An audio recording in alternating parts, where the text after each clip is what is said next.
You may be seated.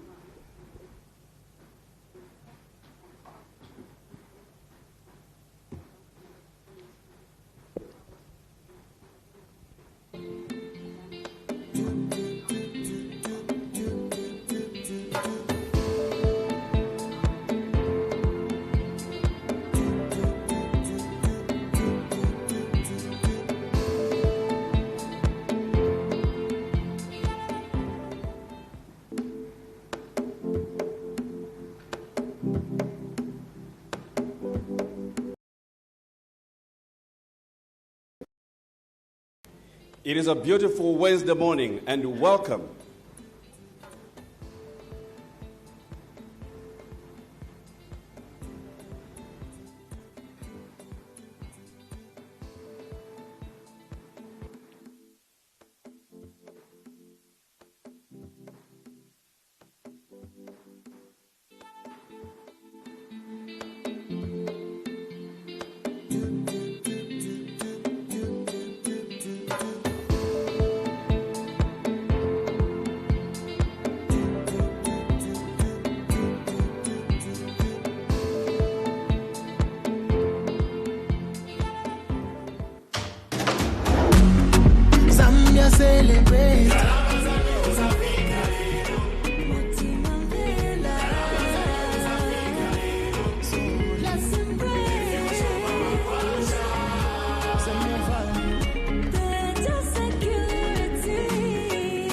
Introducing the new banknotes and coins for your convenience and celebrating our rich heritage. Same value, better security. The new bank in 500, 200, 100, 50, 20 and 10 kwacha and 5 ngwe. Each note has security features you can see, feel and tilt.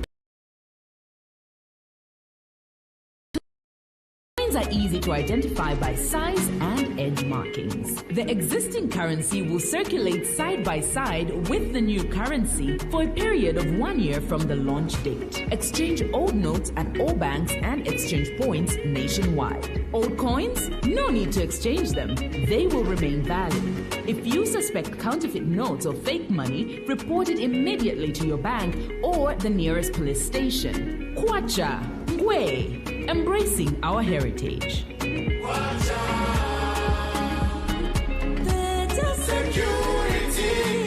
This message is brought to you by the Bank of...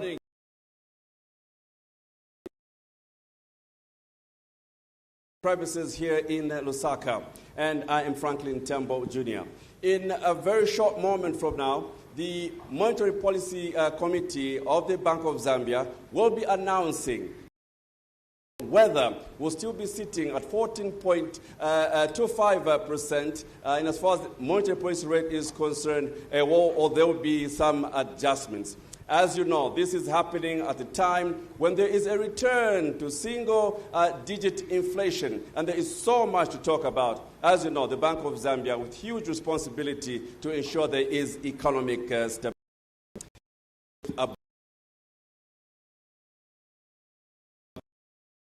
Concerns are concerned in the mining activities in the agricultural sector, the slow pace at which prices are increasing, and as far as food and non-food items are concerned, we don't know what the governor is going to announce. Without much ado, let me take you inside where our director is, the Assistant Director of Communications, Bestat Mwanza, is on standby.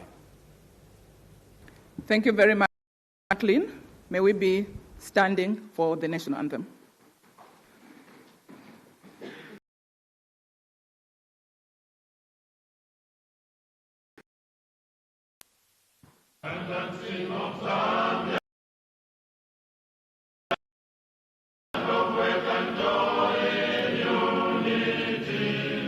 Victors in the struggle for the right.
We may remain standing for a prayer by Mr. Edwin Tembo.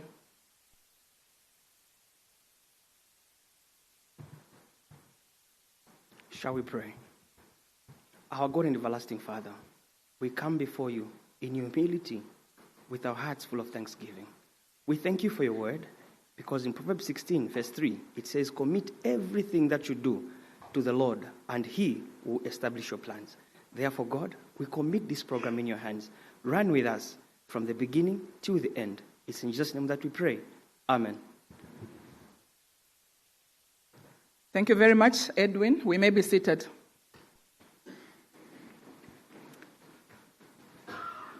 Allow me to acknowledge the presence of the governor, the deputy governors, members of the Monetary Policy Committee, directors here present, members of the press, ladies and gentlemen, good morning. Good morning. Much, much better.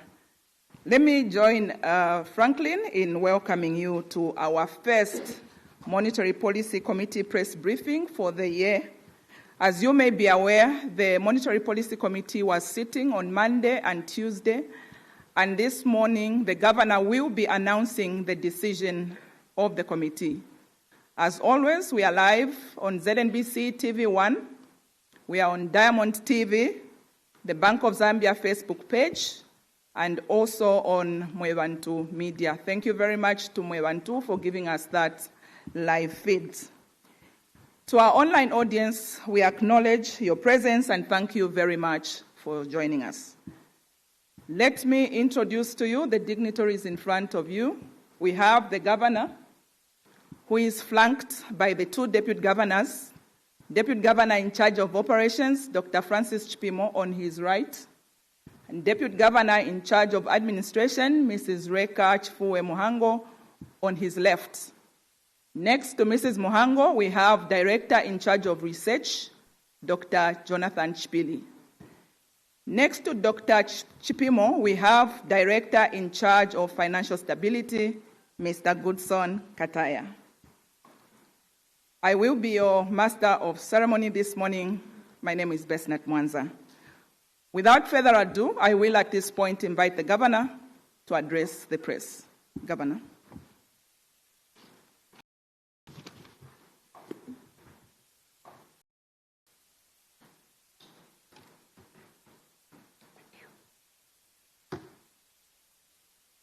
Good morning.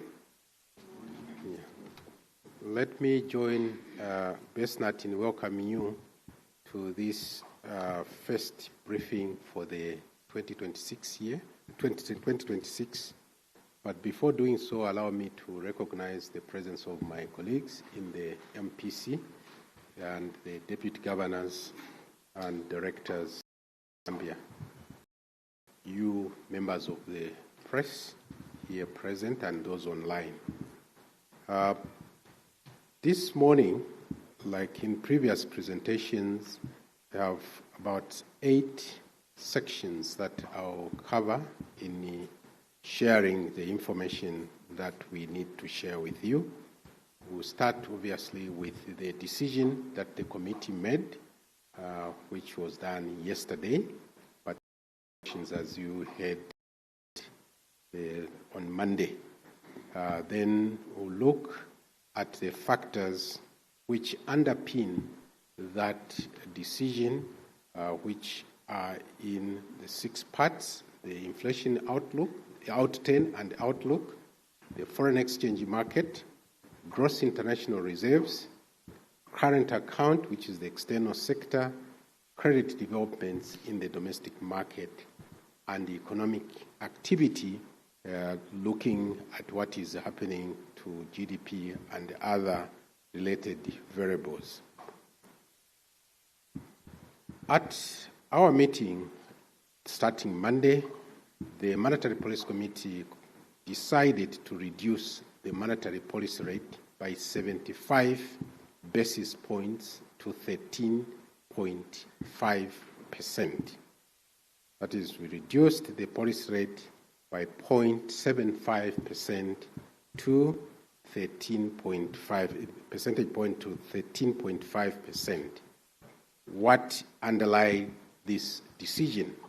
The committee took into account the following factors. One, that there had been a further decline in inflation in the fourth quarter of 2025. Then when we did projections, which we normally do during these meetings, we observed that the inflation is projected to fall faster into the 6 to 8% target band than our forecast showed in November last year. And thirdly, with these factors taking place, that is the inflation coming down and the projection also showing that it's going to come down even further, it was necessary that we look at the stance of monetary policy and maintain it at an appropriate level. So that was the other overriding reason why we had to make the 75 basis point adjustment to the policy rate. Now, where is this coming from? So we start from the inflation outlook, or outturn, sorry. Inflation continued to decelerate in the fourth quarter of 2025. Overall inflation 25 from 12.3% in September 2025. I think this is better explained in a table which I turn to now. This is the regular table that we share with you, but you see the progression.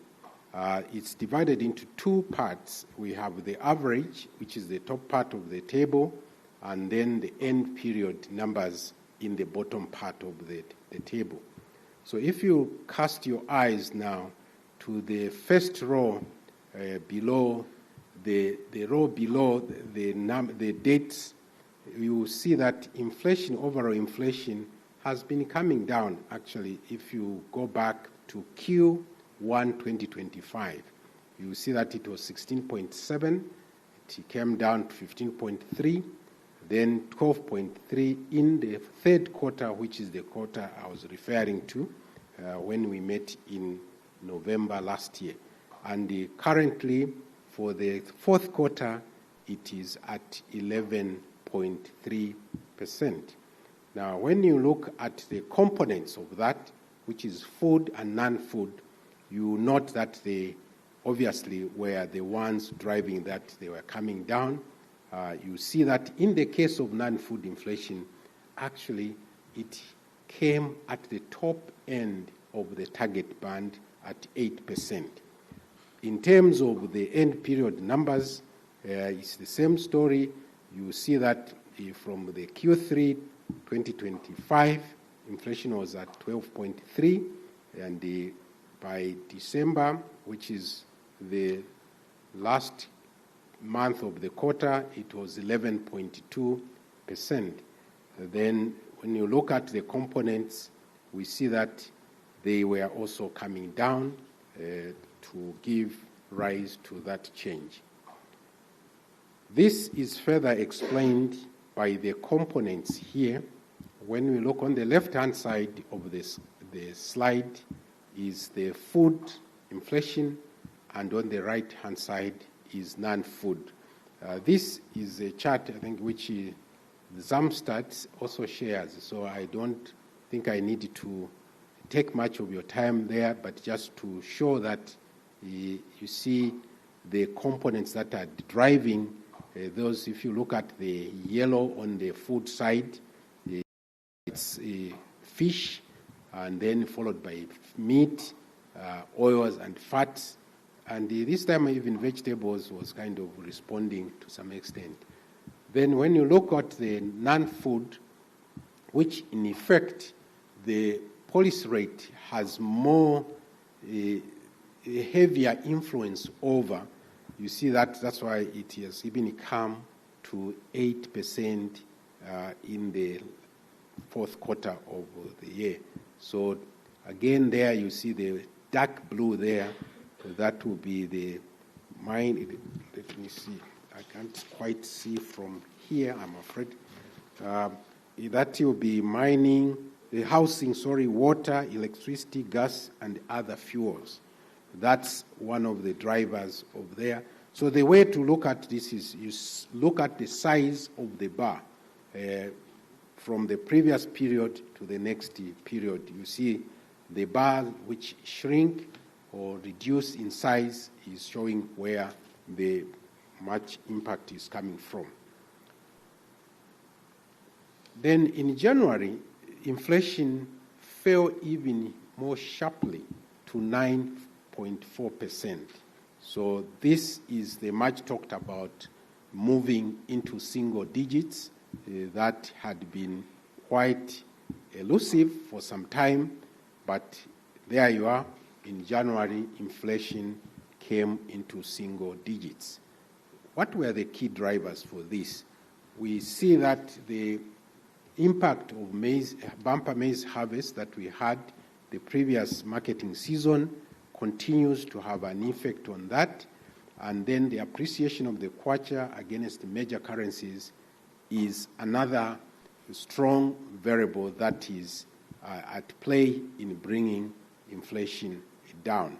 We'll come back to this in a bit in terms of what, particularly on the exchange rate, what is going on there. So then, in terms of outlook, remember our decision is based on, or our decisions are based on the outturn in inflation, the outlook, and the risks that we see in the horizon. So turning to the outlook, we see that inflation is projected to fall into the 6 to 8% target band at a faster pace than was forecast in November 2025. It is expected to be within the band by the second quarter of 2026 and move to the lower bound by the second quarter of 2027.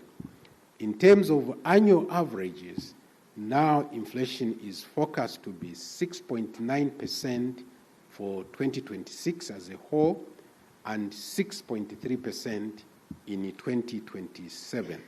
Now, last time you note that we had only covered 3 quarters of 2027 because of our forecasting horizon. Now we have the full 2027 coverage. The more positive outlook largely reflects the impact of the lagged effects of the recent appreciation of the kwacha and expected favorable agricultural output. I think reports abound about what this current farming season is poising to be. So we see that to have some very positive impact on food inflation. As a matter of fact, we see that we still have stocks from the previous season, and now with the new crop coming, it means that there will be more to offer, and that would have an impact on the prices of the agricultural product. Over the forecast horizon, the risks to inflation are assessed to remain tilted to the downside. These include favorable weather conditions, which is related to what I said about the food situation of agricultural, favorable agricultural output, supportive external conditions reflected in higher copper prices sure you have been following reports that copper prices are at their highest in the recent memory. In fact, it's historic, along with the gold. So that is giving us some positive effects on the ground. Equally, you see that there has been an increase in the mining output of copper, so that together is helping to provide more resources to the domestic economy. Then the other thing is continued macroeconomic stability. What we are saying is that what has come out, as you have read through the conclusion of the 6th review, where it is clearly pointed out we were able to meet all the objectives of that 38-month ECF, Extended Credit Facility, arrangement that we had with the IMF. So that macroeconomic stability is expected to stay in place. And with that in place, it should give us some further positive impact on inflation. Now, in terms of graphically, we now show you the way we do the projections. If you look on the left side of the slide, you see there are two lines there, dotted lines, after the vertical line there. You see that the first, which is the black or dark blue line, that was our forecast in November. You can see that inflation was even then trending downwards, even going to the lower bound.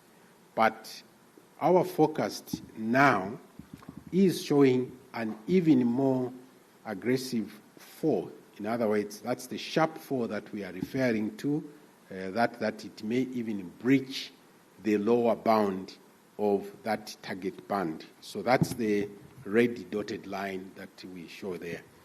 The annual numbers, as I indicated, for 2026, our current projection is that it will be 6.9%, and for 2027, 6.3%. Then for the last projection, it was projected to be 7.6%, and for the 3 quarters in the year, it was at 6.6%. So you can see that there is further progress in terms of the reduction in inflation. Then we turn on to the foreign exchange market. We have already been talking, or we have heard about the appreciation of the kwacha. So the kwacha appreciated further in the 4th quarter by 4.1%. The previous quarter, it had appreciated by 3.1% against the US dollar. This was supported by the pickup in foreign exchange supply and the improved market sentiments. So the chart on the right gives you graphically what was happening. You see there's that line there in the middle where some charts, some bars are below. When it is below that chart, that line, it means that it's an appreciation, and when it is above, it means that we have a depreciation. So you can see actually that in the 4th quarter as a whole, that's the appreciation we're referring to then, but then there is a massive appreciation in the month of January, which is the brown bar after the dotted vertical line that you see there. That's the much talked about appreciation that the kwacha recorded during the month of January. This has continued in February. Now, oftentimes people ask, is this sustainable? Well, it's for you to judge. It has been playing in those ranges for quite some time now, and those who are able to make decisions, they definitely have taken advantage of that and benefited from it. So what we are saying is that what then has been driving this? One, obviously, we have been talking about the credit rating upgrades that were done by two of our rating agencies. And then we had, in December, the staff level agreement with the IMF mission, which helped to move the market by way of positive sentiments. So this is not a small matter because in the previous times, sentiments were tilted against us. So that you have positive sentiments, you don't take it for granted. It means that people are recognizing that there are some positive developments that have happened in the economy. More so with the credit ratings.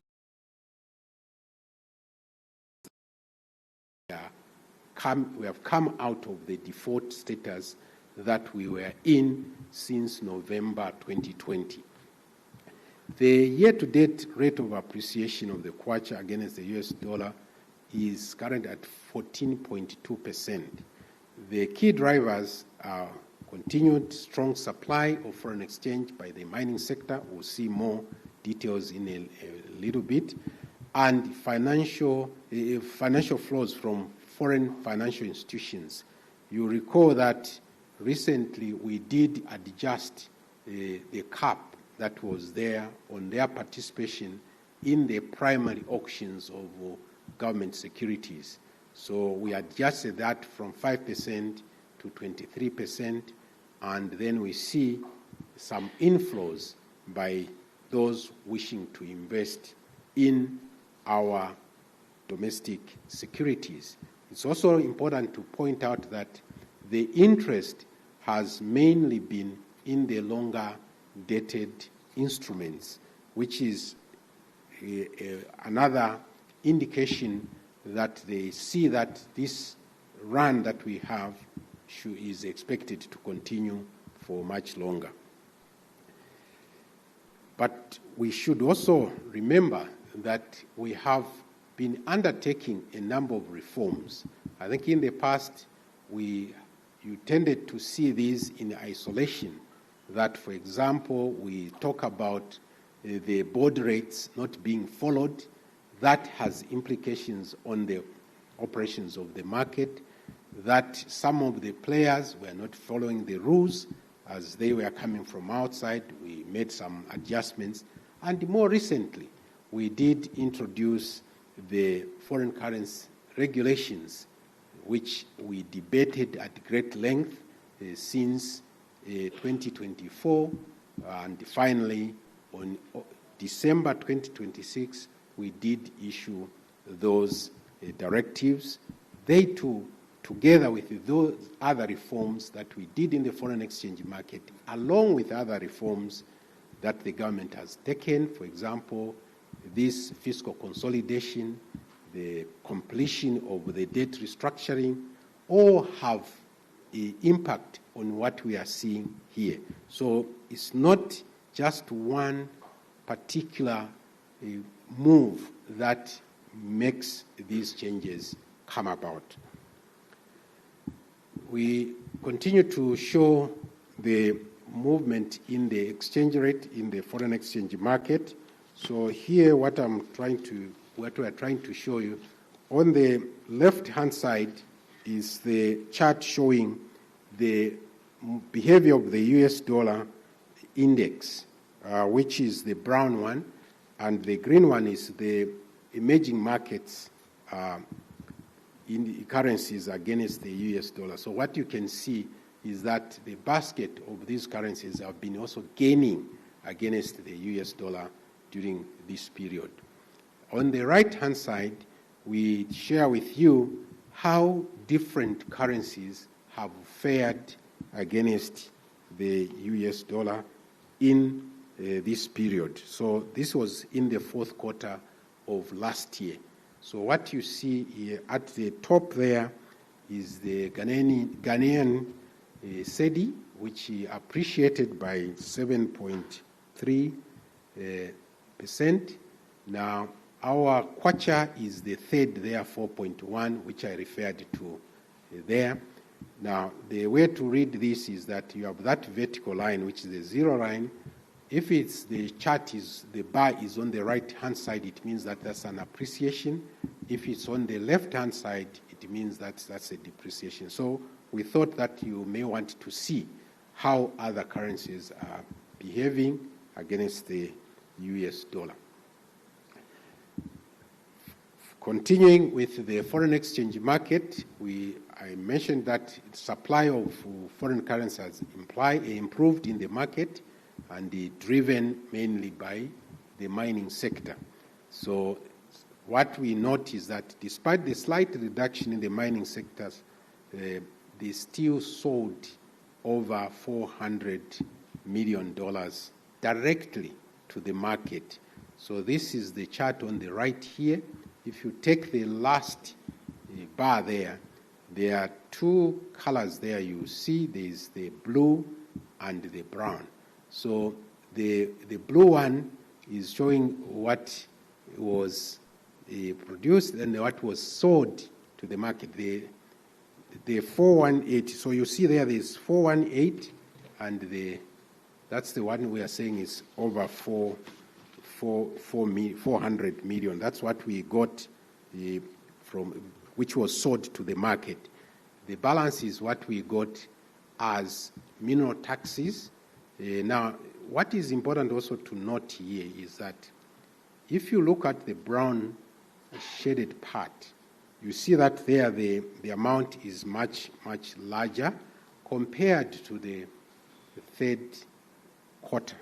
So this is where we are telling you that there is quite some good flow of foreign currency in the economy, and more so what we received as tax payments. So we received $344.6 million during the fourth quarter.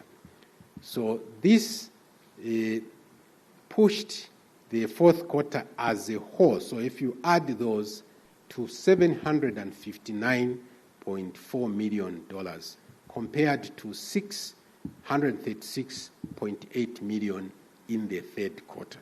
So these are not imaginary numbers, as sometimes is thought that, where is this happening? There it is. These are numbers which are collected in various channels that we have.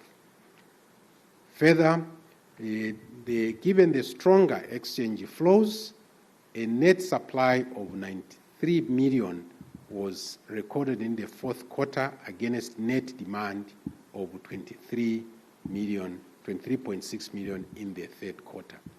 So the supply by foreign financial institutions, like I indicated, increased to a net of $335.6 million in the fourth quarter from $19.6 million in the third quarter. So you can see the massive increase in that particular group in terms of supply of foreign exchange.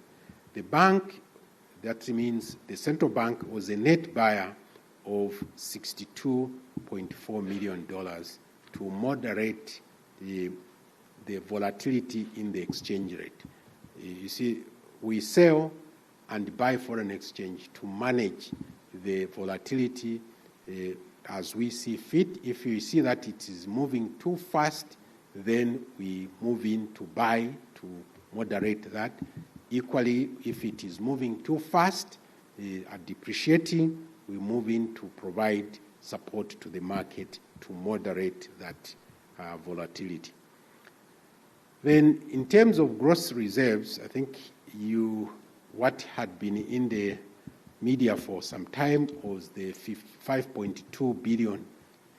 Well, by December, the reserves had increased to $5.5 billion. Now, to preempt a question, because you see this was December, we hadn't yet concluded the sixth review of the ECF. As you may recall, the sixth review was only done on the 27th of January, which is past that December mark. So before you prepare yourself to ask the question, this 5.5 does not include that disbursement, which came after the December end. And also it's our policy not to share this information instantaneously, meaning we don't provide this information with a lag. But since there was this extraordinary development during this period, that's why we are making reference to that. Now, in terms of import cover, the 5.5 was 4.8 months of import cover, whereas the other one was 5.2. Now, people might be wondering, 5.5, you are getting less import cover as opposed to 5.2, where you are getting more. It's the adjustment that the import cover recorded in the fourth quarter is reduced due to the upward adjustment in the imports. There was some numbers that were not properly calibrated to reflect the total amount of imports that were recorded, and that's why when those were taken into account, you find that this is 4.8.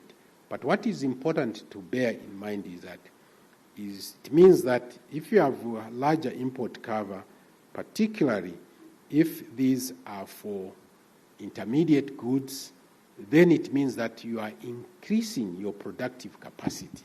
So whereas at the time it is being recorded, it may appear to be a negative, but in effect, you are creating the conditions for improvement going forward. So that you have imports rising without looking at the nature, don't jump to the conclusion that that's bad now that we have less import cover. It means that you are growing the economy by bringing in inputs. This is the same message I think we would like to convey when you have movements such as we are seeing in the exchange rate.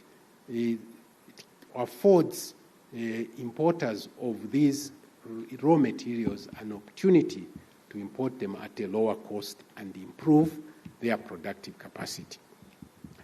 The other information that we want to share is the gold that we are holding. During the quarter, we bought an additional 175.2 kilograms of gold. With that purchase, the total amount that we are holding now is 3,226.51 kilograms. You know, gold you have to measure to the right because the pricing is by ounce or by gram. So don't leave out the 0.1, you'll be losing. Look at the price of gold where it is now. It is $5,031.4 per ounce. So this is a record high that gold has reached. Current account, this is now looking at how we are faring vis-a-vis the external world. What we are saying that the current account deficit widened in the fourth quarter to 140 million, which is 2% of GDP from 28.5 million. Now, this was underpinned, like I said, by net imports, which were related to the transportation costs attributed to non-resident alongside a decline, unfortunately, in tourism receipts. So that's what that, but this is a moving, so we have a glitch. What I was saying that this is a moving number because we do make these adjustments every quarter. We are through surveys, so this number is never really constant. So this time around, we are pointing this, but remember what I said earlier, that we have supportive external environment, which means that the terms of trade are positive, so we could very well see a changed situation going forward. We have some bit of a previous quarter. The credit to the private sector came down to 15.7 from 21.4%. This was due to loan repayments by firms in the wholesale, construction, and the agriculture sector. So when you pay back, that reduces the amount that is outstanding, and that accounts for that decline. When it comes to the government side, there was this repayment of foreign currency loans under the liability management operation. You recall that the government had undertaken a liability management operation. It was a matter which was presented even to Parliament to clear some few arrears. So this, by clearing those arrears, it means that it reduced its indebtedness and hence the decline in credit overall in the economy. Government securities market. Total outstanding government securities stood at 253.7 billion kwacha at the end of December. Non-residents accounted for about 26% of this. That means they were holding, it seems to have, I don't know what is going.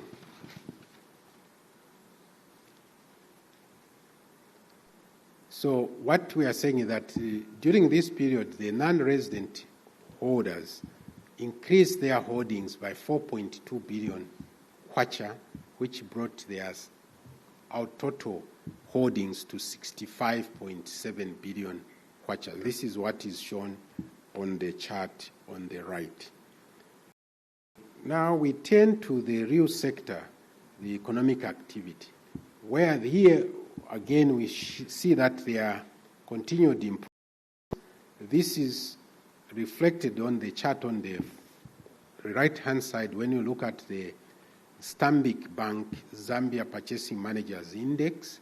Here again, just to refresh your memory, when the bars are below that horizontal line, it means that economic activity has reduced. But if it's above, it means that economic activity is improving. So you can see the green persisting to the current period that we are referring to. So which means that economic activity is quite healthy and would like that to continue. We have another measure of the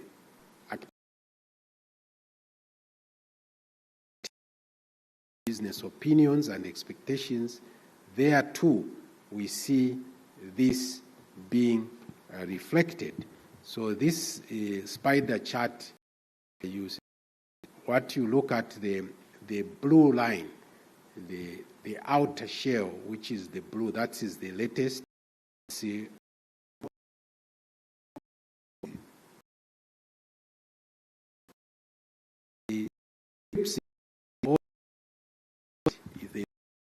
if it is, it will activity. So this, we see that is due to improved business conditions, which were supported by favorable exchange rate performance and improved electricity supply during the period. Further, in terms of now projections of domestic growth, we show again that the medium term shows that the growth prospects remain very favorable. So growth in the period ahead we see being driven by activities in ICT, mining, agriculture, electricity generation, tourism, and construction sectors. So you see on the right-hand side of the screen, the chart there is all those are different measures. The people are getting their focus and they are all showing is poised to go up. So, to conclude the presentation, we are just reiterating that the Monetary Policy Committee decided to reduce the monetary policy 25 basis points to 13.5%. This is underpinned by further decline in inflation in the fourth quarter, the projected faster fall of inflation into the 6 to 8% band,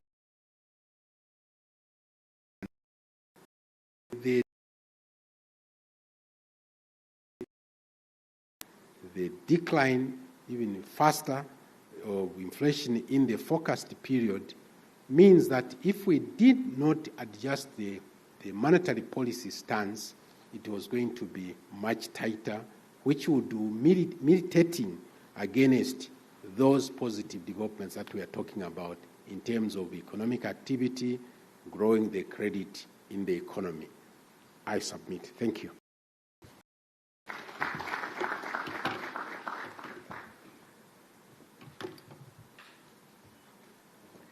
Thank you very much, Governor, for that comprehensive presentation. We are now going to go into a question and answer session. As always, we'll take 3 questions at a go. And I'll ask that those that have questions. Good morning, Governor. Good morning, Governor. Taonga from Bloomberg. So we saw an oversubscription in government. The cap on non-resident participation. Now, in percentage terms, what was the level of non-resident participation in the bond and treasury bill auctions held after the raising of their participation? Thank you very much, Taonga. Thank you very much, Taonga.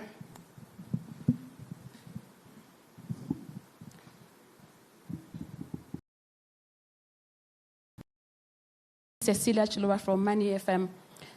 Historically, adjustments to the policy rate have not translated into lower lending rates. We'd like to find out if you could disclose how much has been gotten from the system since its initiation. Thank you.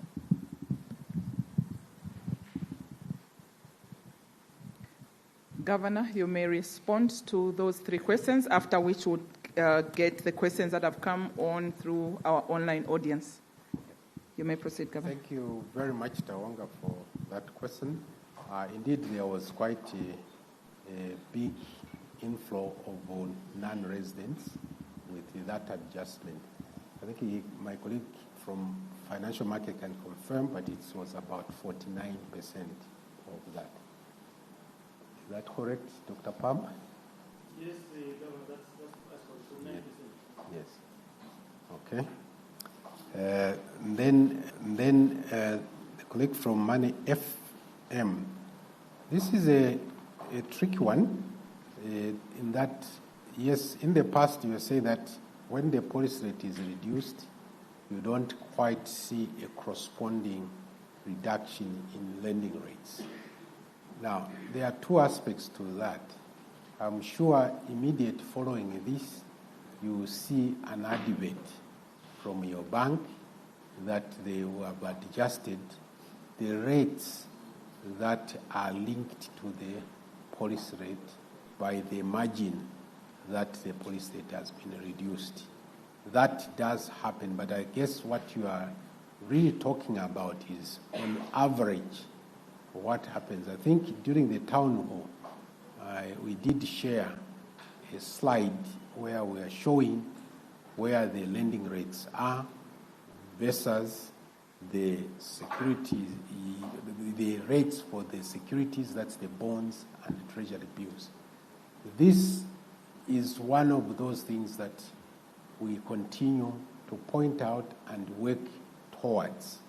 What we get from the banks is that they cannot immediately adjust these because it means that they may have to recall loans and or restructure in such a way that they don't disrupt their operations. But with the inflation coming down as it is, with the policy rate coming down as it is, with the fiscal deficit also coming down, fiscal consolidation really getting entrenched, we don't see what will hold the rates up to where they are currently. So it's a matter of time before we see those adjustments happening. But they don't indeed happen instantly when these adjustments are made. Just pick the bank the money, right? So in their books, they have indicated that they are going to get so much from that loan. Then we come, which is not what they had planned, and make the which is a policy decision. So they have to make those adjustments in their cash flows to reflect that. But sometimes why this doesn't happen quick enough is because of the instability in these changes that we have been experiencing. But now we have had a good run of these variables going into the downward direction. There was also the issue of credit rating. You note that in 2020, when we defaulted, the country was adversely rated. So that remained a sticky point for the financial institutions, because the treatment that we reported. So that has implications of that. So this is why it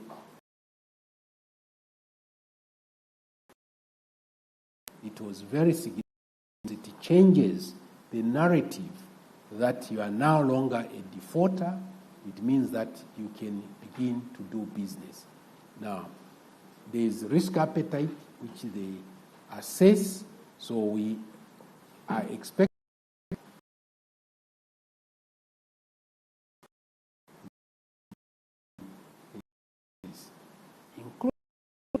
decline, which we have seen with what Tawanga was asking about, the inflow of non-residents coming in. The lending, the yield rates in the government securities came down further, which means that the banks participating as they do in those, it means that that source of income is also being affected. So what we expect that is conventional lending should also begin to take place. So with reduced inflation and the competition, if that is really thriving, we should see policy rate, lending rates coming down. Long answer, but because it's not very straightforward, that's one for one. You want to take a stab on the renminbi? What we have? Yeah, I think we'll have to confirm the number, Governor, but I think it's around 200 million Chinese yuan. I think it's around $445 million. But so before we end, we can get, I think, it's around. I think those were the questions. Thank you. On our Facebook page, the ZNBC TV channel has been moved to ZNBC TV2. We are very grateful to City TV for giving us a live feed, Movie TV for giving us a live feed, as well as Moebantu. Governor, the questions coming in from our online audience. Nkululelo Matulula wants to find out, with the desired inflation rate being 6 to 8%, what happens if it goes below 6%? For example, if it goes to 4%, will Bank of Zambia intervene to raise it to the desired range? CJ is asking, when is the MPC going to start publishing their minutes? Fanuel Piri is saying, will the central bank consider recalibrating the 6 to 8% target band to lower levels given the current trajectory of inflation? Governor, you may pick those. Okay. Thank you, Varin. Yes, you see, first, these are targets that we set for a particular reason, that this is consistent with a stable macro environment, because we say that inflation is a thief in the night.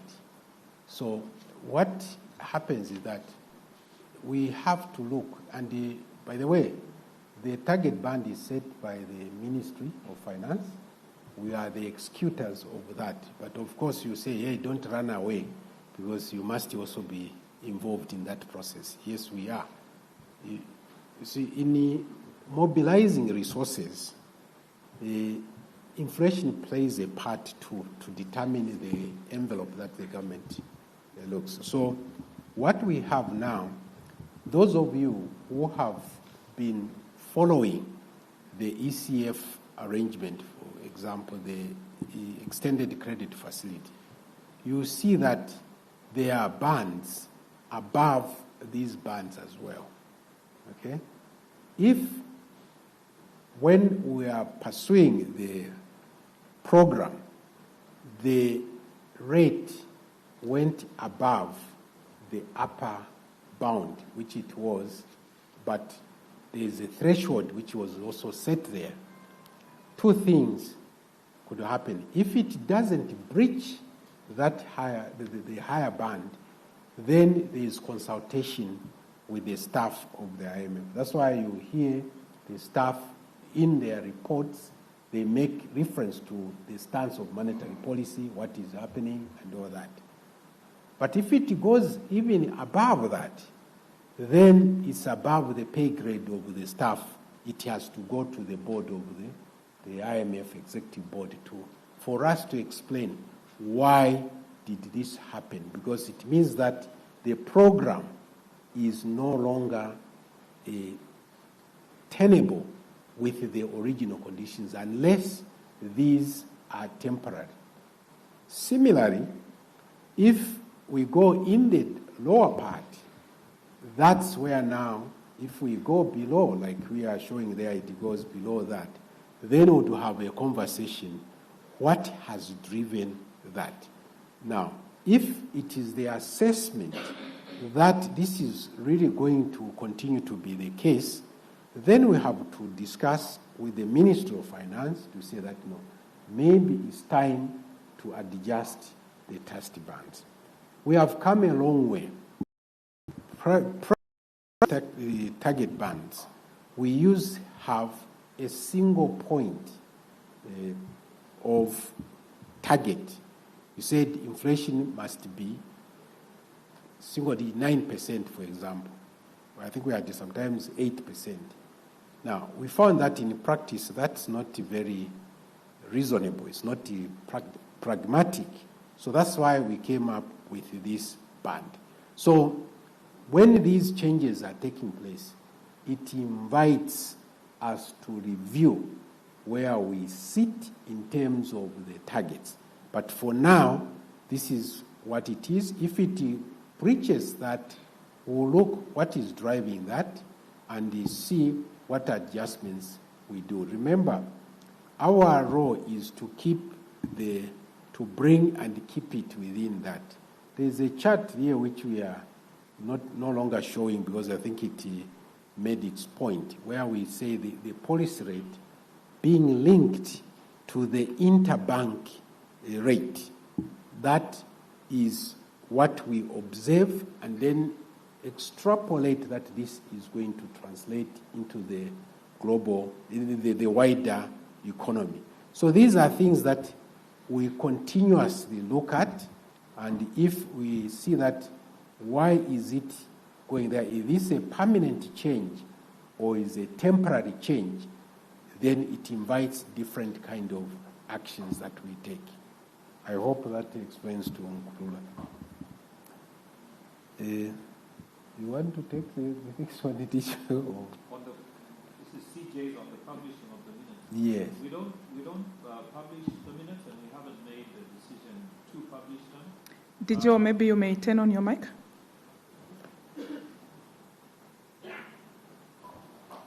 Thank Is that you. on? Thank you. Yeah, thank you for that question. We don't publish the minutes, and we haven't made as an MPC the decision to publish the minutes. But I think Jonathan can confirm it's not all central banks that publish their minutes. Some do, some of the key ones do, the Fed and so on, but we haven't made that determination yet. I think as Governor has been saying, we used to have, for example, the point reference. We moved to a band. In 2012, we introduced a new framework for monetary policy, and we've been developing it slowly. So I think these are things which we'll probably look at as we go forward. Thank you. You want to confirm something? Jonathan? Maybe, Governor, just to confirm that what you typically see in the minutes is contained in the report that we publish, besides the discussion that goes on in the policy committee meeting. But somewhat the Governor touches on those issues through his presentations. Thank you. Yeah, just to allay the fears, because I think what is prompting this question is that are we being transparent enough? I think that's what is prompting you to raise that question. I think if you look at the amount of information that we share with you is colossal. You see, we even give you the chart, the fund chart to some extent of the projection. We never used to do this. So this is all in an effort to be as transparent as we get. So as Jonathan is saying, the essential elements of the minutes are reflected in the monetary policy report. You see, we issue the monetary policy statement, monetary policy committee statement, which is issued now. And then we will have a fuller report, which is the monetary policy report, with the detailed information, including the data sources. For those who are in research, who want to do research, we publish all that. So I don't know what additional mischief we are committing by not publishing the monetary policy, because it depends also the minutes that you get. The minutes can only just be reflecting the decision that you make. They are minutes. That's what others do. So as Jonathan is saying as well, again, is that the decisions, this is what we made. It's in the minutes. So I hope that sets you at ease. Then the adjusting the target band, I think in a way I have touched that this is a process. We continually look at this depending on the changed circumstances, and we'll make those changes as appropriate. Thank you. Thank you very much, Governor. Do we have any further questions in the House? Please walk down to the backdrop.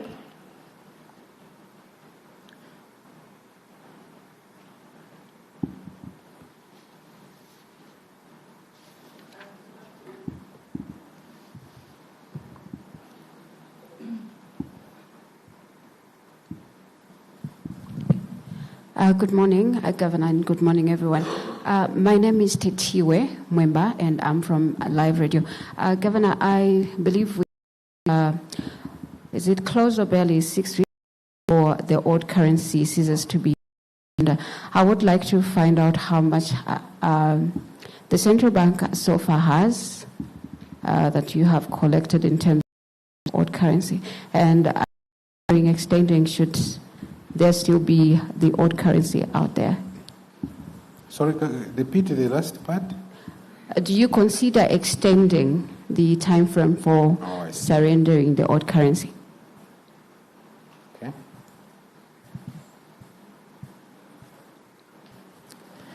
Good afternoon, Governor. Good afternoon. My name is Lowland Kalangu from Hot FM. I noticed in the presentation you indicated that the central bank now has a total of 3,226.51 kilograms of gold, and that you purchased 175.23 kilograms in the fourth quarter. There was an announcement last year in August where you had indicated that the bank was finalizing guidelines that would ensure that you begin purchasing gold from artisanal miners. I'd just like to find out how far you have gone with these guidelines and whether they, if at all maybe you started purchasing, whether they were part of the 175 which was purchased in the fourth quarter. Good morning, Governor. Okay. My name is Taindeo from the Zambian Business Times newspaper. I wanted to find out on the issue of Zambia's USD reserves. How much of these are sitting in Zambia and how much of these are sitting outside Zambia? And also, I wanted to find out from you is gaining of Kwacha. Is there any target, for the government that would want the Kwacha to settle? Thank you. Governor, maybe you can take this one as well from Chikoi. He says, given that the monetary policy has been reduced, affecting the bank rate directly, are you in any way considering revising the statutory reserve ratio downwards in order to allow banks to have more liquidity to lend out? Governor, you may take those questions. Thank you very much for those additional questions. I think the old currency, do you have the number? Yeah, the DGO will give you the status. Please go ahead. No, thank you, Governor. So for the old currency, we have withdrawn basically about 94% of that. It's about 15.6 billion kwacha. There's about then 6.4% which remains to be withdrawn, around 1 billion, 1.1 billion. That's what we have. I think, as was indicated, the deadline for withdrawal of March is a hard target. And what we've been doing is to try and increase sensitization to individuals to exchange that money. I think we've also seen some reports of people going to banks and banks refusing. If that's the case, that should be the case. Those who are designated as people who they are still obliged to do that, and we encourage everybody to make sure that they do that by the end date. Thank you. Okay. Thank you. So please, you are the media. Encourage people to exchange. This notion of that when you have a deadline, you are banking on it being extended.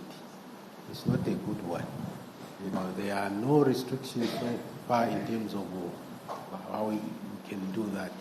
So come March 31st, if you are still holding old currency, it will be a collector's item. So please urge people to exchange. Roland, there has been some other developments that have happened since we talked about that. I think the government is taking a more active action here to see how even a refining of gold can be done, because gold is declared as a strategic mineral.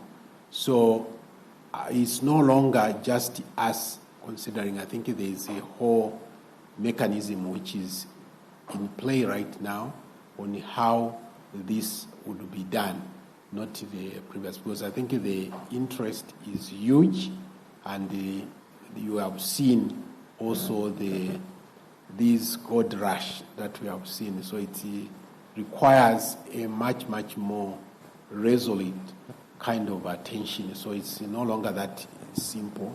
It's something which the government is working on, and we are part of that process. So at an opportune time, an announcement will be made as to which way we go. I hope that helps. So, Governor, there was also the point about whether current gold includes includes that. It doesn't. No. Okay. Okay. So the next question was, where do we hold our reserves? This is a money question. You see, money goes where it. Even your money, when you say that you have so much money, do you actually know that that money you have is in the bank? All you have is a record of what you hold. That's the balance. That's why I think sometimes people get confused when you say the bank is closed, there is no money. Say, no, but I have my money. Here it is. No, it's a record that you have showing that the bank owes you. That's why deposits are a credit that you give to the banks. Now, for us too, if we are holding the dollars here, then we don't get value for them. You see, so we have to get that money invested in places where it is needed. So that's how we grow that. Check here. If you are holding your foreign currency deposits, do you earn any interest? So in fact, you pay the bank for holding your dollars.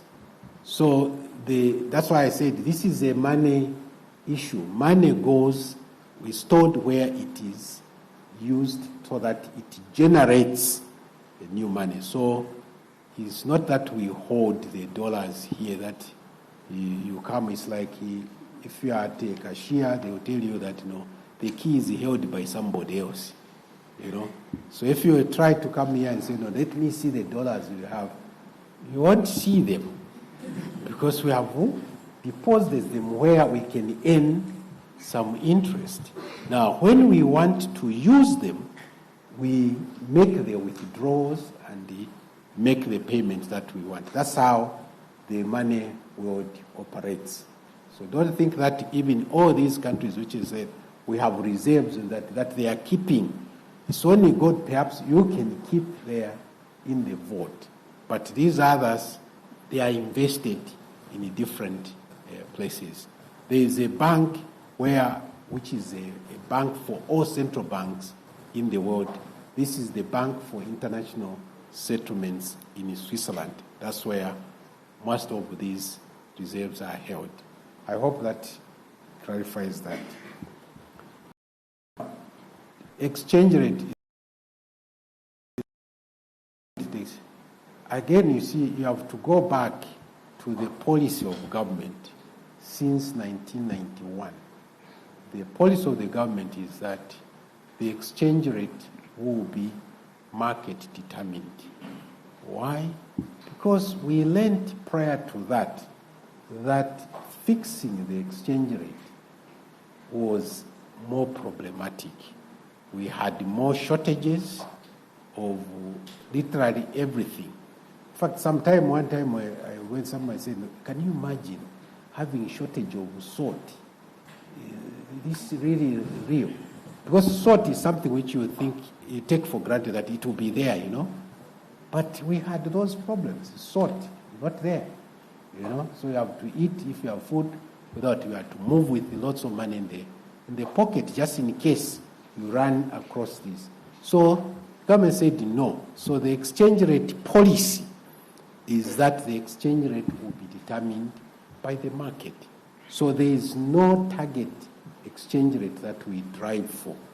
We just try to manage the volatility so that it doesn't swing. But like I explained last time, when the exchange rate moves, sometimes it overshoots.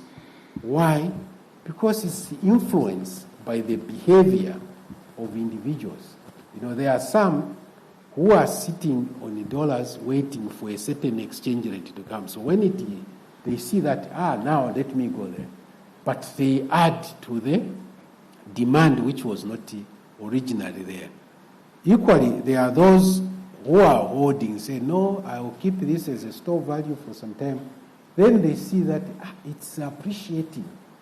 Now, it means if I wait longer, I will no longer get the kwacha that I'm looking for. So go and supply.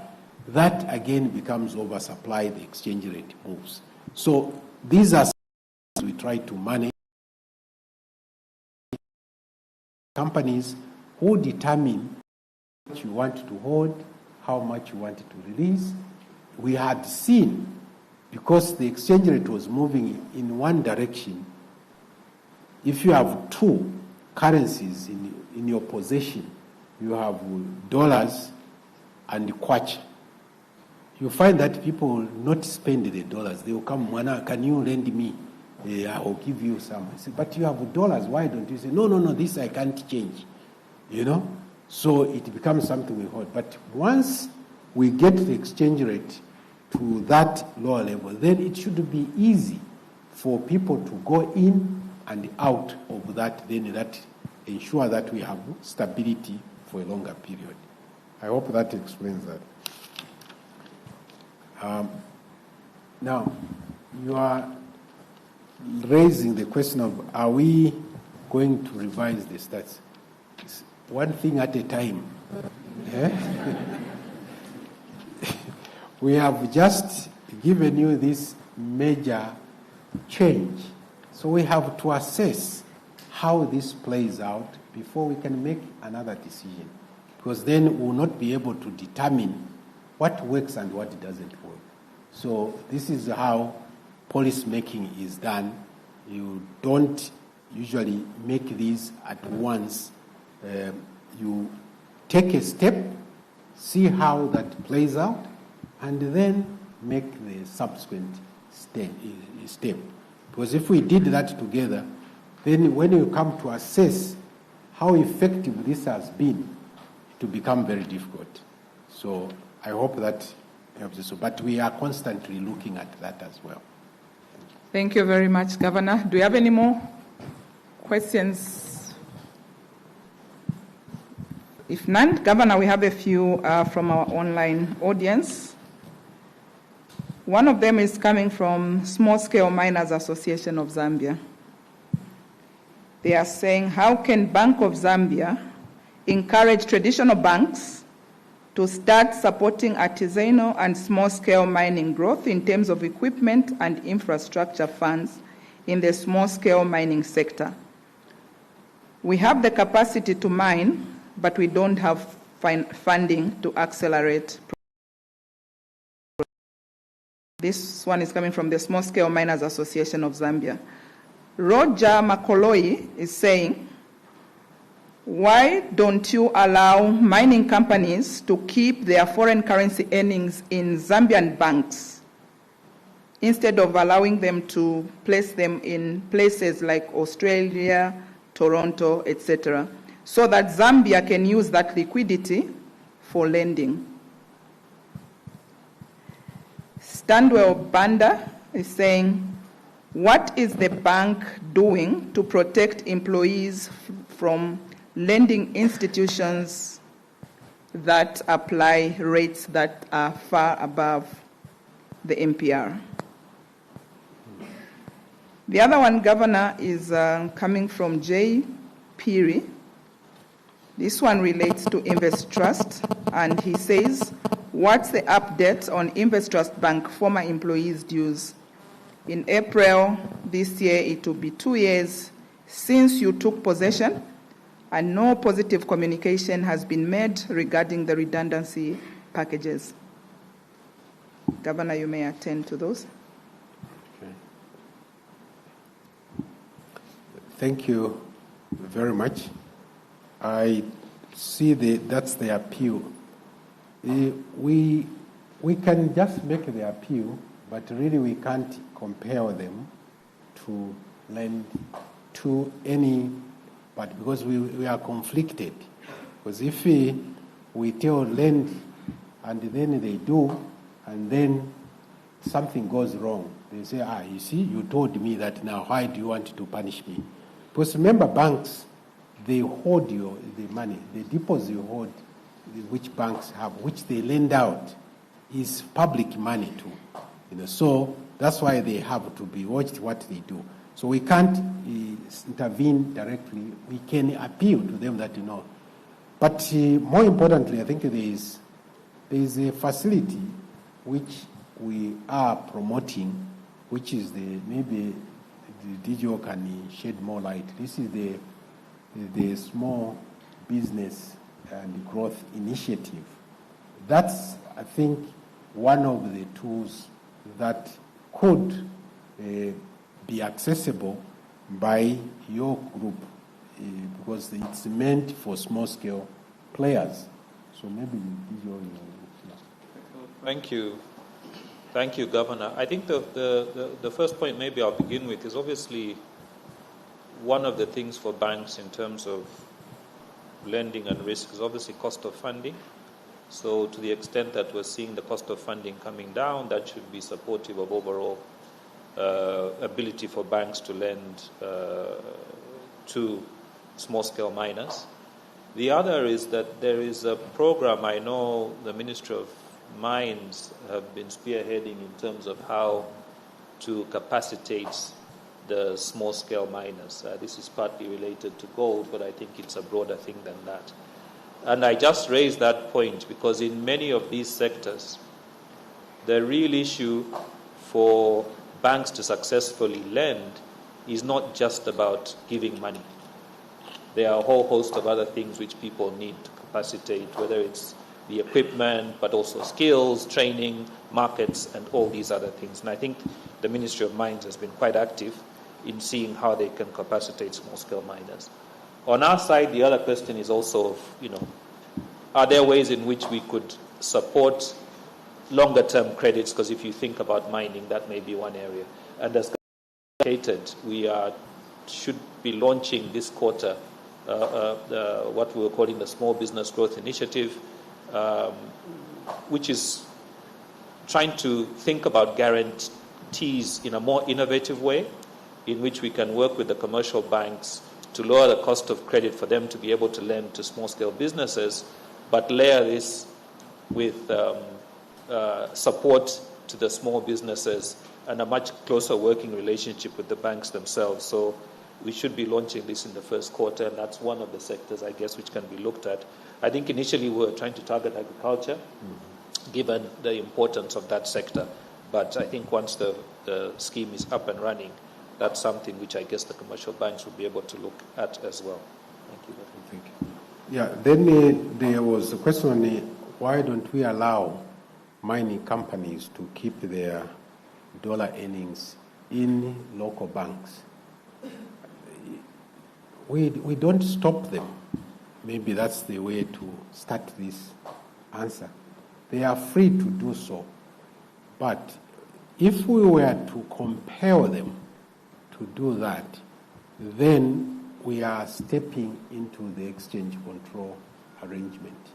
Some of these, literally all of them, they have borrowed money elsewhere to invest in Zambia. And one of the undertakings is that when you borrow money and you are exporting something, that export proceed actually passes through the lender, or you have an agreement, if it's not a banking institution, that this money is put in an escrow account. That is an account which is controlled by the lender and yourself, so that you can repay your loan.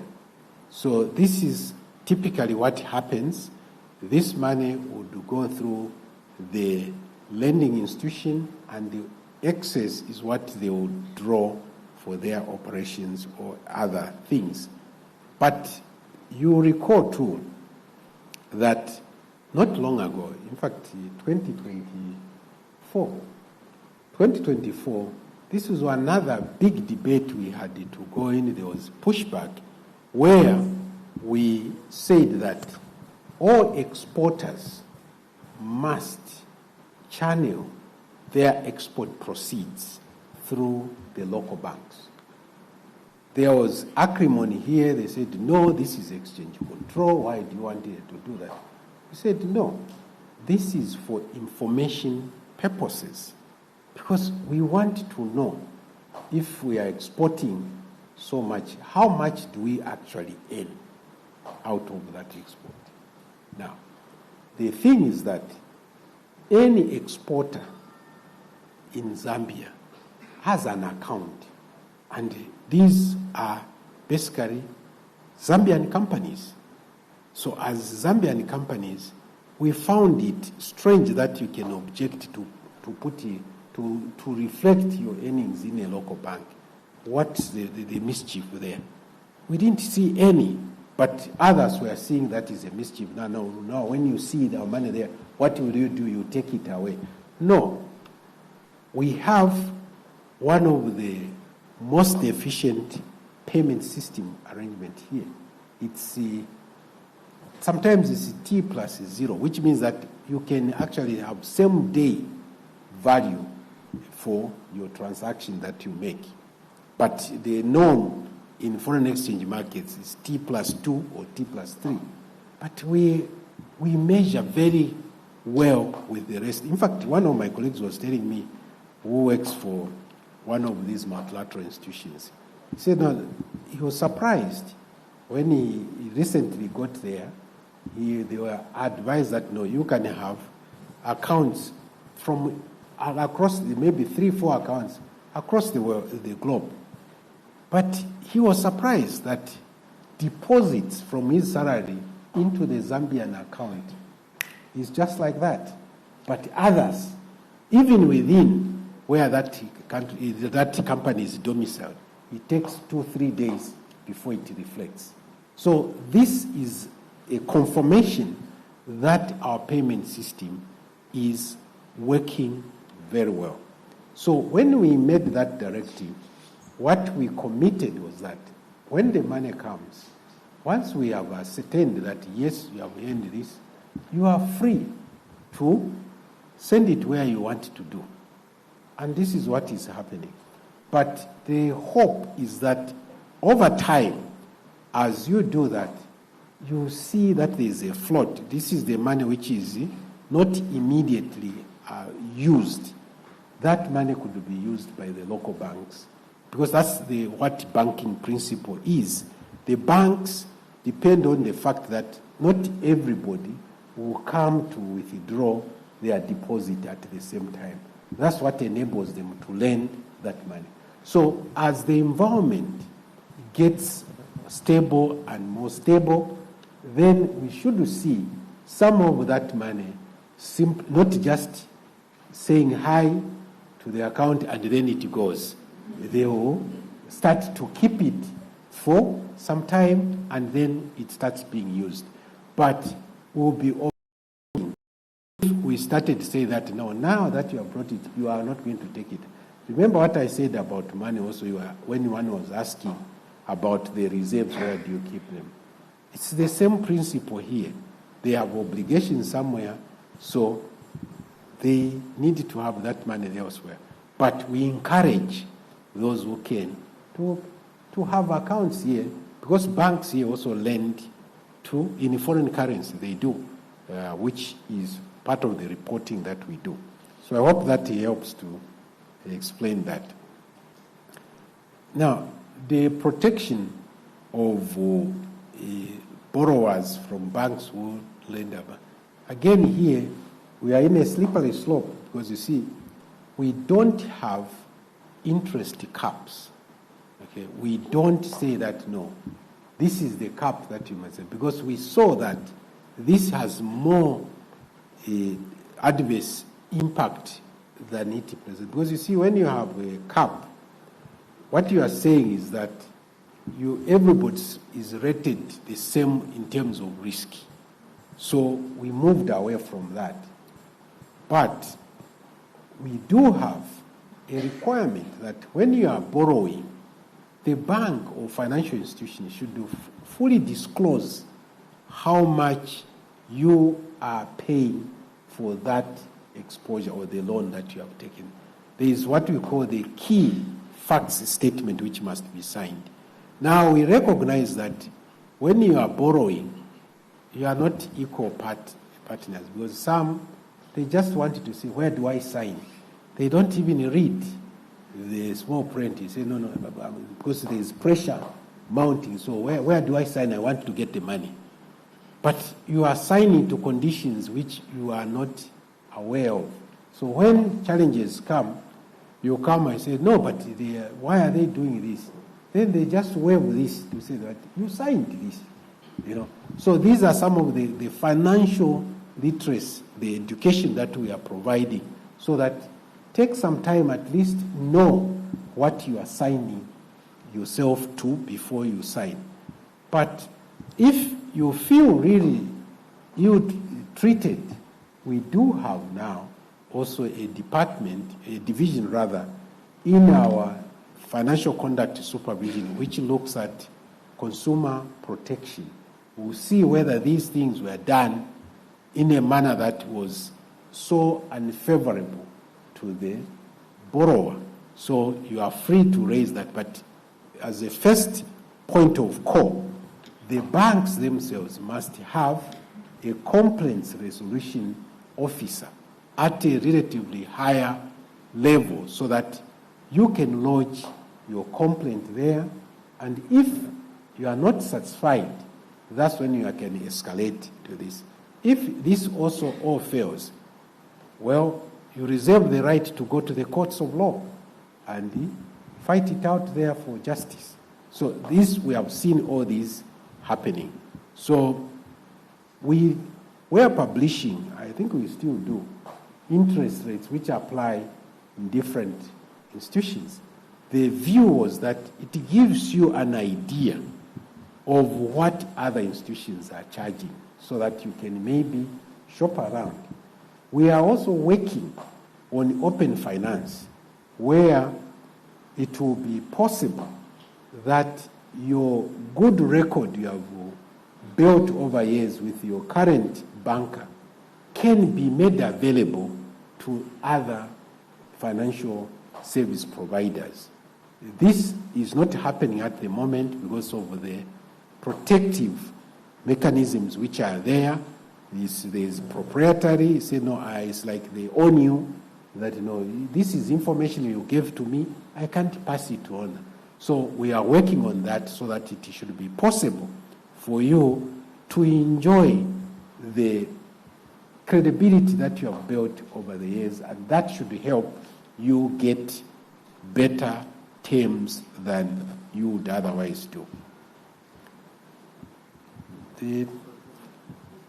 Sorry, Governor, I just wanted to add just 2 points. One area where we have seen a big complaint through our financial conduct supervision is in the moneylender space and in unlicensed operatives in this credit space. I think these are two areas which have really been the source of a lot of complaints. And we are in the process of revising the Banking and Financial Services Act. As many of you may know, the money lenders were registered under the Minister of Finance. Under the new act, they will come under the ambit of the Bank of Zambia. And then the whole framework of consumer protection, I think, can be more robustly supervised from there. So that's something which is being worked on. The other is just unlicensed people. And again, this is part of consumer literacy, that we fall dupe to people they come to you very nicely that you can lend money and it's quick and easy. And then you find you're signing over your car, signing over your house, and you lose everything. So this thing of, consumer literacy is something which we are emphasizing a lot and will continue emphasizing. But we do need the help of the media and the help of the broader public to make sure that we are wiser. Thank you, Governor. The last issue was on investors. Yes. Okay, I don't know whether I can see my colleagues from supervision. Calvin, are you able to say something here? Summary of where we are.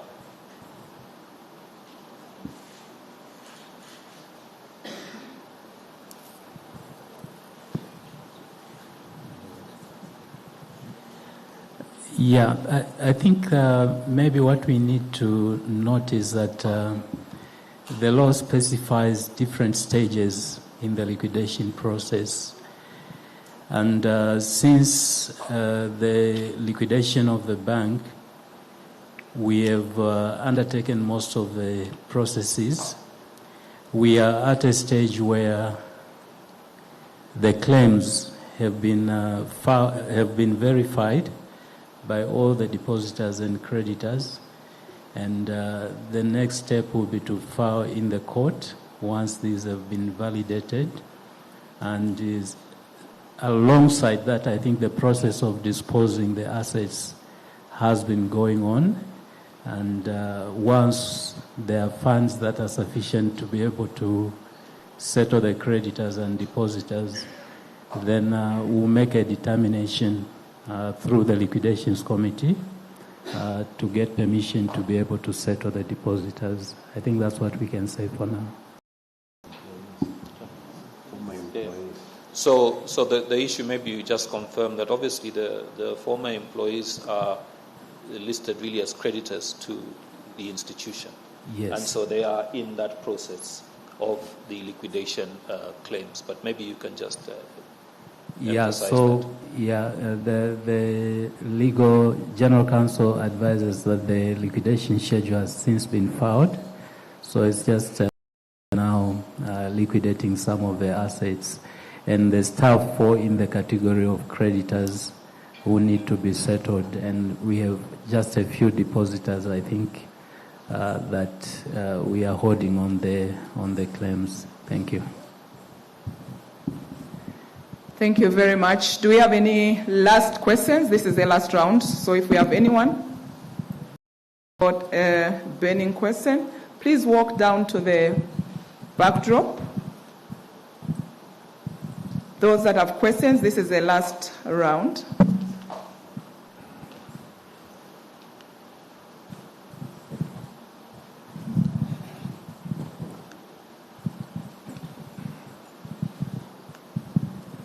Good afternoon. Not a question really, just a reminder to the question I asked.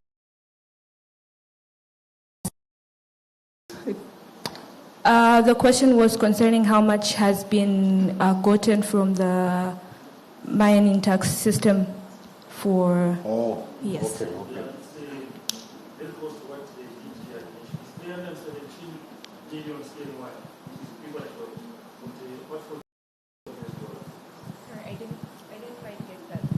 Okay. Okay. Give him a mic. Doc. 17 million CNY in dollars, equivalent of about $46 million. Thank you very much. Governor, there's another question from Paul Sambao, and we'll take this as the last.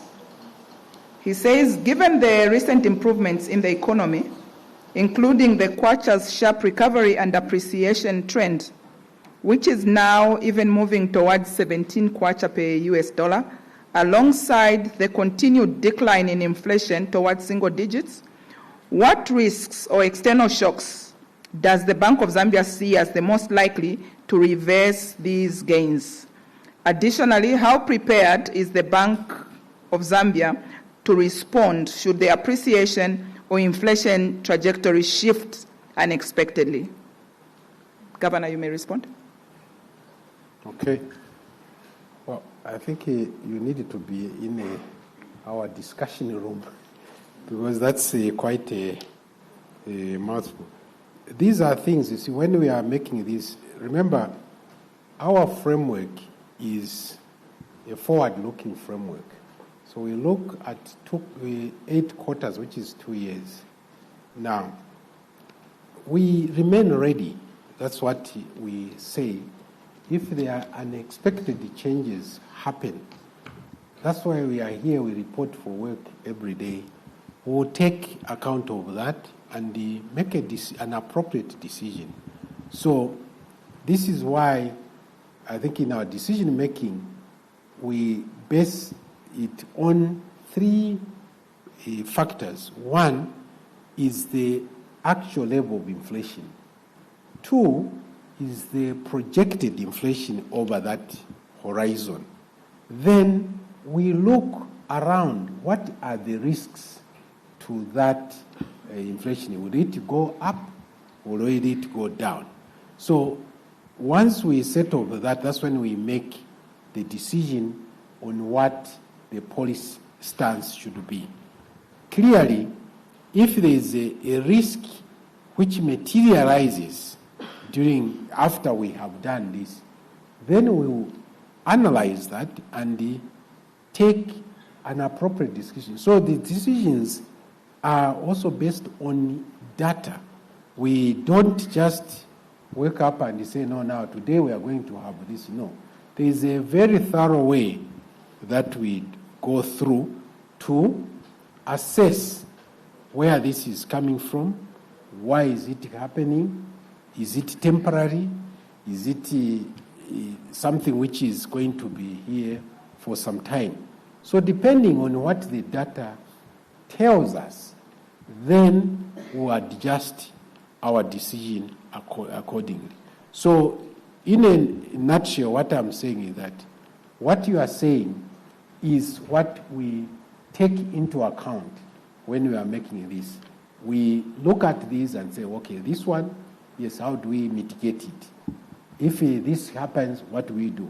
So, but we have no constraint in terms of, say, if, for example, something bad was to happen, we can come back to you and say, look, there is a crisis here, we need to move this way. For example, we had the COVID. That amputated in many of the things. We had to come up with a response that was tailored to that. We had the drought that too affected the economy very badly. We came up with the SRF. We are now working on something over a more longer term on the housing finance to also try to develop that, because many of you maybe even have houses which you bought out of your own money, but the practice elsewhere is this is financed. So you are sitting on what is said equity. You could have equity release so that, and I've seen that, I don't know if all of you have seen that, my bank sending me a message today that no, if you have actually a house, you can have equity release of up to 75%. So all these are things that we look at.